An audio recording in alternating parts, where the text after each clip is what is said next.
ഇന്ന് മാളുവിൻ്റെ പഴയ ടോയ്സൊക്കെ എടുത്തിട്ട് മാളു അലക്കാനിടുകയാണ്.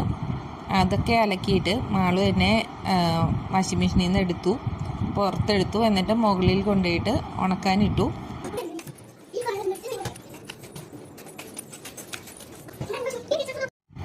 ടെറസിലെത്തി മാളു ഓരോന്നായിട്ട് ഉണക്കാൻ വെച്ചുകൊണ്ടിരിക്കുകയാണ്. അവളുടെ പഴയ ടോയ്സ് മുതലുണ്ട്. ഇത് എല്ലാം കൂടി ചാക്കിൽ കെട്ടി വെച്ചിരിക്കുകയായിരുന്നു.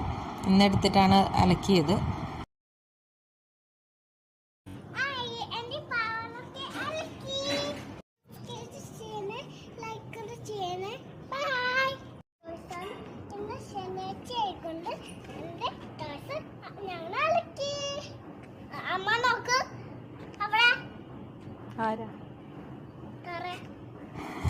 ഉച്ച മുതൽ ടോയ്സ് എടുത്തിട്ട് വരാമെന്ന് പറഞ്ഞുകൊണ്ടേ ഇരിക്കുമായിരുന്നു. നല്ല വെയിലായതുകൊണ്ട് ആ സമയത്ത് വന്നില്ല.